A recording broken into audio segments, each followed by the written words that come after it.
꼴도 보기 싫은 사람이 있습니까? 솔직히 말씀드리겠습니다. 지금 이 순간에도 누군가의 얼굴이 떠오르셨다면 당신은 정상입니다.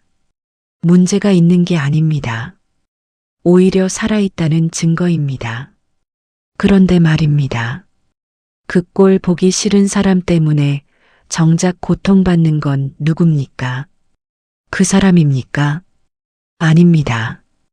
바로 당신입니다. 오늘 이 영상을 끝까지 보시면 그 고통에서 벗어나는 법을 알게 됩니다. 혹시 지금 이런 분이 계십니까? 가족 모임에 가면 꼭 한 명은 있습니다. 말 한마디 한마디가 전부 비교입니다. 내 자식은 이렇게 잘 됐다. 우리 며느리는 이렇게 잘한다. 넌 뭐 했냐? 그 소리를 들으면 밥이 넘어갑니까? 아니면 그냥 억지로 씹어 삼깁니까? 아니면 이런 경우도 있습니다. 수십 년을 알고 지낸 이웃이나 지인인데 만날 때마다 어딘가 불편합니다. 뭔가 날카롭습니다. 만나고 나면 집에 와서 한동안 기분이 안 좋습니다. 그 사람이 한 말 한마디가 자꾸 머릿속에서 맴돕니다. 그러면서 내가 왜 그 말에 그냥 있었을까 후회가 됩니다. 자기 전에도 그 생각이 납니다. 아니면 이런 분도 계실 겁니다. 가족 중에 나를 늘 무시하는 사람이 있습니다. 젊었을 때부터 그랬습니다. 나이 들어서도 달라지지 않았습니다. 아니, 오히려 더 심해졌습니다. 연락도 안 하면 그만이겠는데 관계를 끊을 수도 없는 사이입니다. 명절이 두렵습니다. 그 사람 얼굴이 보일 생각만 해도 속이 쓰립니다. 이런 마음 가져본 적 있으십니까? 지금 이 영상을 보고 계신다면 아마 있으실 겁니다. 그런데 놀라운 사실이 있습니다. 그 꼴 보기 싫은 사람 때문에 당신이 지금 치르고 있는 대가가 얼마인지 아십니까? 잠을 못 잡니다. 소화가 안 됩니다. 괜히 옆에 있는 다른 사람한테 짜증이 납니다. 그 사람 생각이 날 때마다 혈압이 오릅니다. 의학적으로 증명된 사실입니다. 분노와 증오는 면역 체계를 망가뜨립니다. 오늘 이 영상을 끝까지 보시면 딱 두 가지를 얻어가십니다. 첫째, 왜 그 사람이 그렇게 행동하는지 이해하게 됩니다. 이해가 된다는 건 그 사람을 용서한다는 게 아닙니다. 내가 더 이상 그 사람 때문에 흔들리지 않는다는 뜻입니다. 둘째, 꼴 보기 싫은 사람을 만났을 때 당장 오늘부터 쓸 수 있는 구체적인 방법을 알려드립니다. 그 방법을 쓰고 나면 진짜로 마음이 편해집니다. 억지로 좋은 척하는 게 아니라 진짜로 편해집니다. 오늘 이 이야기가 지금 내 얘기다 싶으신 분은 댓글에 네 한 글자만 남겨주십시오. 아직 그런 사람이 없어서 잘 모르겠다 하시는 분은 노라고 남겨주십시오. 그 한 글자가 같은 고통을 겪고 있는 분들에게 당신만이 아니라는 걸 알려주는 큰 위로가 됩니다. 자, 그럼 이제 시작하겠습니다. 오늘 한 분의 이야기를 먼저 들려드리겠습니다. 경상도 어느 소도시에 사시는 72살 박정임 어르신입니다. 젊어서 남편과 함께 조그만 식당을 했습니다. 새벽 4시에 일어나 장을 보고 밤 10시가 넘어서 가게 문을 닫았습니다. 그렇게 30년을 했습니다. 두 아들 대학까지 보냈고 큰아들 결혼할 때 전세 보증금도 보태줬습니다. 남편이 쓰러졌을 때도 혼자 가게를 지켰습니다. 그렇게 사신 분입니다. 그런데 박정임 어르신에게는 오래전부터 꼴 보기 싫은 사람이 한 명 있었습니다. 바로 큰 동서입니다. 큰 동서는 명절 때마다 옵니다. 그리고 명절 때마다 어르신의 속을 뒤집어 놓습니다. 오는 족족 자기 아들 자랑입니다. 서울에서 좋은 직장 다닌다. 외제차 뽑았다.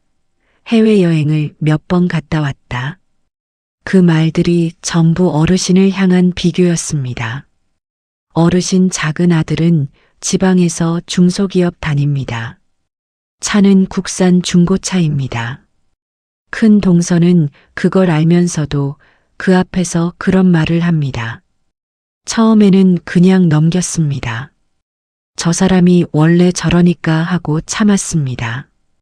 그런데 해가 갈수록 더 심해졌습니다. 어느 해 명절에는 이런 말까지 했습니다. 형님은 평생 고생만 하셨네요. 참 안 됐다고요. 그 말을 들었을 때 어르신은 아무 말도 못했습니다. 웃으면서 그냥 앉아 있었습니다. 그런데 그날 밤 혼자 방에서 우셨습니다. 억울해서가 아니라 화가 나는데 화를 낼 수가 없어서 우셨습니다. 그 다음부터 명절이 다가오면 어르신은 잠을 못 주무셨습니다. 그 동서 얼굴이 떠오르면 밥맛이 없었습니다. 한 번은 작은 아들에게 올해는 명절에 오지 말라고 했습니다. 아들이 깜짝 놀라서 왜 그러냐고 물었습니다. 어르신은 아무 말도 못했습니다. 어떻게 말해야 할지 몰라서요. 이 이야기를 들으시면서 고개가 끄덕여지는 분이 계십니까? 사람만 다를 뿐 상황은 비슷하지 않습니까? 자, 이제 이 이야기에서 우리가 배워야 할 것들을 찾아보겠습니다. 먼저 제일 중요한 질문부터 하겠습니다. 왜 어떤 사람은 우리를 이렇게 불편하게 만듭니까? 단순히 그 사람이 나쁜 사람이라서일까요? 반드시 그런 건 아닙니다. 심리학에는 투사라는 개념이 있습니다. 어렵게 생각하실 필요 없습니다. 쉽게 말하면 이렇습니다. 사람은 자기 안에 있는 결핍이나 불안을 다른 사람을 통해 드러낸다는 겁니다. 큰 동서처럼 끊임없이 자기 자랑을 하는 사람은 어떤 사람일까요? 겉으로는 잘나 보이지만 속으로는 불안합니다. 인정받고 싶습니다. 나는 충분히 괜찮은 사람이라는 확인을 계속 받고 싶은 겁니다. 그래서 남과 비교하고 남을 깎아내림으로써 자신을 높이려 하는 겁니다. 이건 강한 사람의 행동이 아닙니다. 약한 사람의 행동입니다. 불쌍한 사람의 행동입니다. 독일의 철학자 쇼펜하우어가 이런 말을 했습니다. 다른 사람을 끊임없이 비교하고 깎아내리는 사람은 자기 자신에 대한 깊은 불만을 갖고 있는 사람이다 라고요. 쇼펜하우어는 독설가로 유명한 철학자입니다. 세상을 차갑게 봤습니다. 하지만 인간 심리에 있어서만큼은 놀랍도록 정확했습니다. 그러면 왜 우리는 그 사람이 그렇게 꼴 보기 싫을까요? 여기서 또 하나의 중요한 심리학 개념이 나옵니다. 거울 신경세포입니다. 우리 뇌에는 상대방의 감정을 그대로 느끼게 해주는 신경세포가 있습니다. 상대방이 고통스러워하면 나도 고통스럽게 느껴집니다. 상대방이 즐거워하면 나도 따라 즐거워집니다. 이게 공감 능력의 뿌리입니다. 그런데 꼴 보기 싫은 사람 앞에 있으면 어떻게 됩니까? 그 사람이 가진 공격성, 불안, 비교의식이 그대로 내게 전달됩니다. 내가 의도한 게 아닙니다. 뇌가 자동으로 반응하는 겁니다. 그러니 그 사람 앞에서 기분이 나빠지는 건 내가 약해서가 아닙니다. 내 뇌가 정상적으로 작동하고 있다는 증거입니다. 문제는 그 다음입니다. 그 불편함이 집에 와서도 이어집니다. 심리학에서 반추사고라고 부르는 겁니다. 그 사람이 한 말을 자꾸 되씹는 겁니다. 그때 왜 나는 그 말을 못했을까? 다음에 보면 이렇게 말해야지. 그 사람이 왜 저렇게 행동하지? 이 생각이 머릿속에서 빙빙 돕니다. 잠을 방해합니다. 소화를 방해합니다. 실제로 가만히 앉아서 아무것도 안 하는데 몸이 지치는 이유가 이겁니다. 미국의 심리학자 수잔 노렌 마이너스 혹스마 박사의 연구에 따르면 반추 사고는 우울증과 불안장애의 핵심 원인 중 하나입니다. 문제는 반추 사고를 그냥 내버려 두면 저절로 멈추지 않는다는 겁니다. 오히려 더 깊어집니다.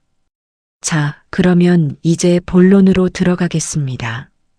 꼴 보기 싫은 사람을 어떻게 대해야 마음이 편해지는가? 오늘 제가 드리는 방법은 7가지입니다. 하나씩 차근차근 말씀드리겠습니다. 첫 번째입니다. 그 사람을 바꾸려는 마음을 완전히 내려놓으십시오. 이게 제일 먼저입니다. 많은 분들이 꼴 보기 싫은 사람 앞에서 은연중에 이런 기대를 합니다. 내가 이렇게 말하면 저 사람이 좀 달라지지 않을까? 내가 무시하면 자기가 잘못했다는 걸 알겠지. 내가 잘 되면 저 사람도 나를 다시 봐주겠지. 솔직히 말씀드리겠습니다. 안 바뀝니다. 고집이 있어서가 아닙니다. 사람은 본인이 변해야 할 이유를 스스로 느끼지 못하면 절대로 안 바뀝니다. 더구나 이미 수십 년을 그렇게 살아온 사람입니다. 그 사람에게 그 행동은 이미 습관이 됩니다. 아니, 그 이상입니다. 그 사람의 생존 방식이 됐습니다. 로마 황제이자 철학자였던 마르쿠스 아우렐리우스는 명상록에서 이런 말을 남겼습니다. 당신이 바꿀 수 없는 것에 에너지를 쏟는 것은 당신 자신을 해치는 일이다. 2000년 전에 이미 이 말을 한 겁니다. 그만큼 오래된 인간의 문제입니다. 그 사람을 바꾸려는 마음을 내려놓는 순간 이상한 일이 벌어집니다. 오히려 마음이 편해집니다. 왜냐하면 그동안 내가 기대를 품고 있었기 때문에 그 기대가 무너질 때마다 실망하고 화가 났던 겁니다. 기대 자체를 없애면 실망도 없습니다. 두 번째입니다. 그 사람의 행동을 나에 대한 공격이 아니라 그 사람의 문제로 다시 해석하십시오. 아까 말씀드렸습니다. 남을 끊임없이 비교하고 깎아내리는 사람은 그 안에 깊은 결핍이 있는 사람입니다. 그 사람이 나를 무시하는 게 아닙니다. 그 사람이 자기 자신의 불안을 나에게 쏟아내고 있는 겁니다. 예를 들어보겠습니다. 비가 옵니다. 비가 내 머리 위에 쏟아집니다. 그러면 나는 기분이 나쁩니다. 그런데 비가 나를 공격하는 겁니까? 아닙니다. 비는 그냥 내리는 겁니다. 내가 우산이 없어서 맞는 겁니다. 꼴 보기 싫은 사람도 마찬가지입니다. 그 사람은 그냥 자기 방식대로 살고 있는 겁니다. 물론 그 방식이 나에게 불편함을 줍니다. 하지만 그게 나만을 향한 의도적인 공격이 아닐 때가 많습니다. 이렇게 생각을 바꿔보십시오. 저 사람은 지금 얼마나 불안하면 저렇게 행동할까? 저 사람은 얼마나 인정받지 못했으면 저렇게 자기 자랑을 할까? 저 사람은 얼마나 자기 자신이 초라하게 느껴지면 나를 깎아내릴까? 이렇게 생각하면 신기하게도 분노가 조금씩 줄어듭니다. 분노 대신 연민이 생기기 시작합니다. 연민이 생기면 그 사람이 더 이상 나를 지배하지 못합니다. 이건 그 사람을 위해서 하는 게 아닙니다.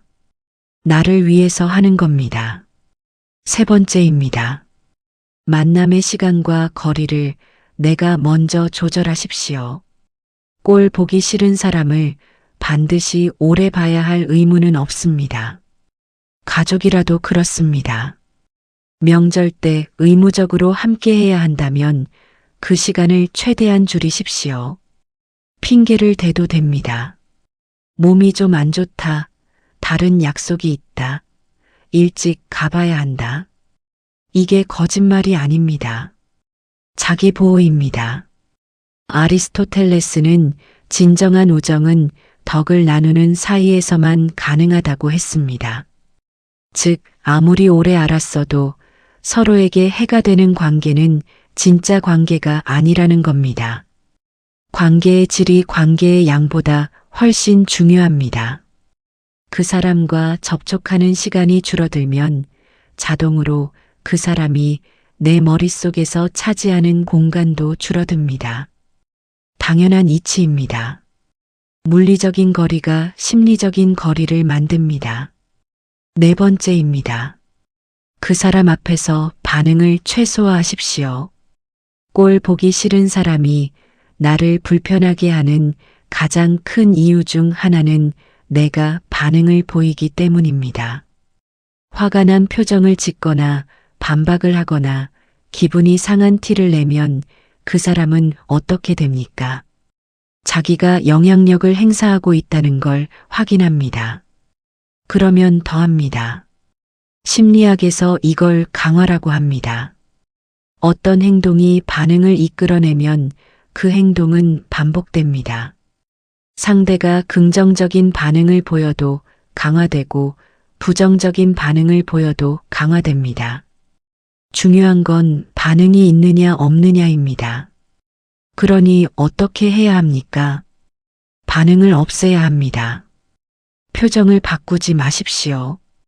고개를 끄덕이지도 마십시오. 반박도 하지 마십시오. 그냥 들으십시오. 그냥 있으십시오. 속으로는 아, 저 사람 또 저러는구나 하고 관찰자가 되십시오. 이게 처음에는 어렵습니다. 억울합니다. 왜 내가 이걸 참아야 하나 싶습니다. 그런데 여기서 기억하셔야 합니다. 반응을 참는 게 그 사람을 위해서가 아닙니다. 내가 그 사람에게 에너지를 빼앗기지 않기 위해서입니다. 돌을 던지면 물은 반응합니다. 파문이 생깁니다. 하지만 돌을 던져도 바위는 움직이지 않습니다. 내가 바위가 되는 겁니다. 다섯 번째입니다. 그 사람을 만난 후에 반드시 나를 회복시키는 시간을 가지십시오. 꼴 보기 싫은 사람을 만나고 나면 몸도 마음도 지칩니다. 이건 어쩔 수 없습니다. 아까 말씀드린 거울 신경세포 때문에 그 사람의 부정적인 에너지가 내게 전달되는 건 막을 수가 없습니다. 그러니 중요한 건 그 에너지를 빨리 털어내는 겁니다. 어떻게 하면 됩니까? 집에 오면 바로 산책을 나가십시오. 20분이면 충분합니다. 걸으면서 그 사람 생각을 하지 말고 발이 땅에 닿는 느낌에 집중하십시오. 나무를 보십시오. 하늘을 보십시오. 이것만으로도 뇌의 흥분 상태가 가라앉습니다. 또는 좋아하는 음악을 들으십시오. 따뜻한 물로 샤워를 하십시오. 좋아하는 차 한 잔을 마시십시오. 아무 생각 없이 할 수 있는 무언가를 하십시오. 이게 심리학에서 말하는 자기 회복 루틴입니다. 가장 하지 말아야 할 것은 그 자리에서 바로 가족에게 그 사람 흉을 보는 겁니다. 당장은 속이 시원할 것 같지만 그 대화가 다시 그 사람을 내 머릿속으로 소환합니다. 반추 사고가 시작됩니다. 그러면 더 오래 힘듭니다. 여섯 번째입니다. 내 삶에 그 사람이 차지하는 비중을 의도적으로 줄이십시오. 우리가 꼴 보기 싫은 사람에게 이렇게 힘든 이유 중 하나는 그 사람이 내 일상에서 너무 큰 자리를 차지하고 있기 때문입니다. 만나지도 않는데 그 사람 생각이 납니다. 뭔가를 하다가도 그 사람 말이 떠오릅니다. 이러면 내 하루의 일부를 그 사람에게 빼앗기는 겁니다. 어떻게 해야 합니까? 내 삶을 더 풍성하게 만들어야 합니다. 요즘 뭔가 즐거운 게 있으십니까? 좋아하는 것이 있으십니까? 걷기도 좋고, 요리도 좋고, 독서도 좋고, 화단 가꾸기도 좋습니다. 아무 것이나 괜찮습니다. 내가 몰입할 수 있는 무언가가 있으면 그 사람이 내 머릿속에 들어올 자리가 줄어듭니다. 뇌는 공백을 싫어합니다. 아무것도 하지 않으면 자동으로 생각이 채워지는데 부정적인 기억이 먼저 들어옵니다. 이게 뇌의 성질입니다. 그러니 부정적인 기억이 들어올 자리에 미리 좋은 것들을 채워 놓으십시오. 중국 철학자 노자는 이런 말을 했습니다. 비어 있어야 채울 수 있다. 이 말은 꼭 비우는 것만이 미덕이라는 말이 아닙니다. 내가 의도적으로 좋은 것으로 채우지 않으면 나쁜 것이 그 자리를 차지한다는 뜻이기도 합니다. 7번째입니다. 이게 마지막이자 가장 어렵고 가장 강력한 방법입니다. 그 사람을 이용하십시오. 이게 무슨 말이냐고요. 꼴 보기 싫은 사람은 나에게 최고의 거울입니다. 그 사람의 어떤 모습이 그렇게 불편합니까? 그 사람의 자랑질이 불편합니까? 그 사람의 무시가 불편합니까? 그 사람의 이기심이 불편합니까? 심리학에서는 내가 특히 강하게 반응하는 타인의 모습이 내가 억누르고 있는 내 안의 모습과 관련이 있다고 봅니다. 이걸 융의 그림자 이론이라고 합니다. 칼 구스타프 융이라는 스위스 심리학자가 말한 이론입니다. 예를 들어보겠습니다. 자랑하는 사람이 몹시 불편하다면 혹시 내 안에도 인정받고 싶은 마음이 억눌려 있는 건 아닌지 생각해 보십시오. 이기적인 사람이 몹시 불편하다면 혹시 내가 너무 오래 내 것을 챙기지 못하고 살아온 건 아닌지 생각해 보십시오. 이건 그 사람을 옳다고 인정하는 게 아닙니다. 그 사람이 나에게 던져주는 메시지를 내 성장에 활용하는 겁니다.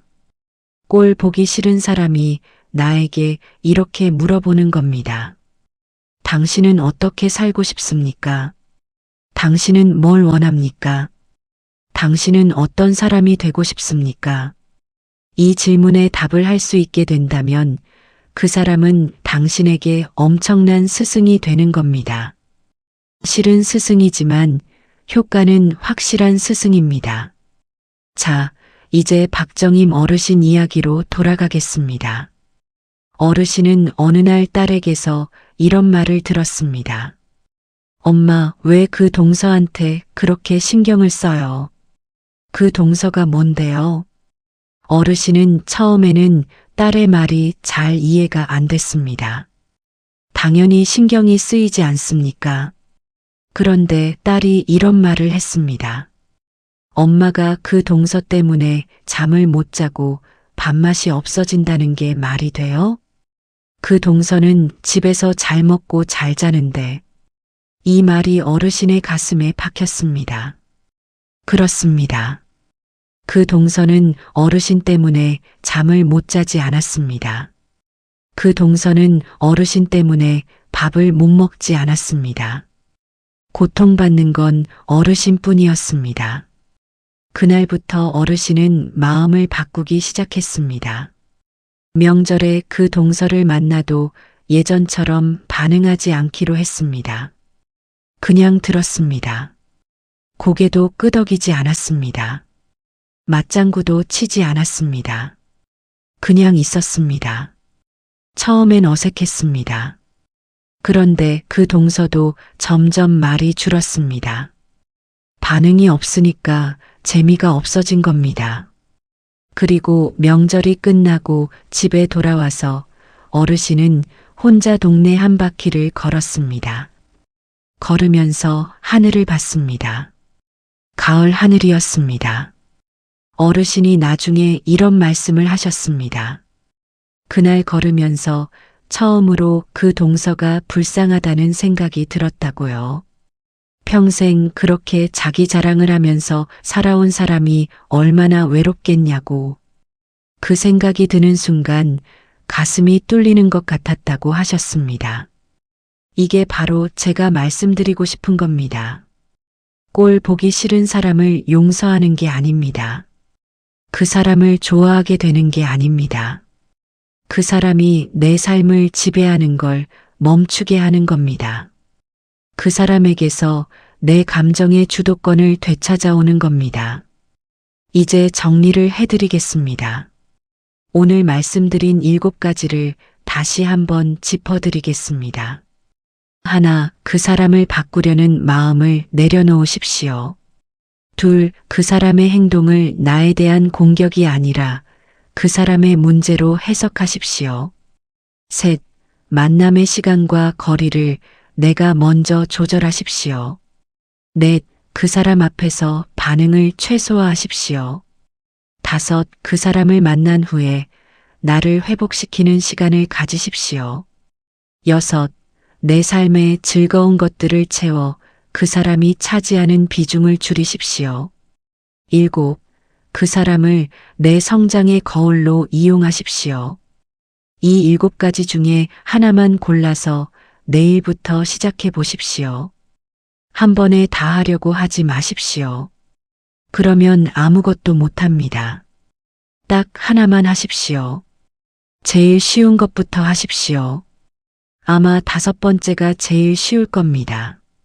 그 사람을 만나고 집에 오면 바로 잠깐 산책을 나가보십시오. 이것만으로도 달라집니다. 그리고 이것만큼은 꼭 기억해 주십시오. 꼴 보기 싫은 사람 때문에 힘드셨던 그동안의 시간, 그건 당신 잘못이 아닙니다. 우리는 누군가에게 상처받지 않도록 태어나지 않았습니다. 상처를 받을 수밖에 없도록 설계된 게 인간입니다. 그런 당신이 그 상처를 안고서도 지금까지 살아오셨습니다. 그것만으로도 충분합니다. 전쟁을 겪고 가난을 버티고 자식들 키우느라 내 것 하나 제대로 챙기지 못하고 살아오신 분들입니다. 그 세월이 얼마입니까? 그 세월 내내 꼴 보기 싫은 사람에게도 꾹 참으면서 살아오셨습니다. 이제는 달라도 됩니다. 이제는 내가 먼저입니다. 그게 이기심이 아닙니다. 그게 생존입니다. 나를 힘들게 하는 사람에게 내 감정을 더 이상 빼앗기지 않는 것. 그게 70이 넘어서 우리가 배워야 할 가장 중요한 지혜입니다. 프랑스의 철학자 몽테뉴는 이런 말을 했습니다. 인생에서 가장 큰 용기는 자기 자신으로 사는 것이다 라고요. 다른 사람의 평가에 흔들리지 않고 내 기준으로 사는 것. 누군가 나를 불편하게 만들어도 내가 내 감정의 주인으로 남는 것. 이것이 진짜 용기입니다. 여러분은 이미 충분히 용감하게 살아오셨습니다. 이제 조금만 더 자기 자신을 위해 용감해지십시오. 자, 오늘 마지막으로 한 가지만 부탁드리겠습니다.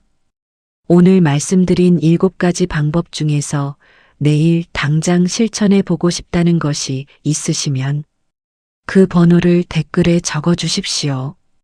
1번이다 싶으시면 1번, 5번이다 싶으시면 5번. 번호가 여러 개라도 괜찮습니다. 이 댓글이 여러분 혼자만의 다짐으로 끝나지 않습니다.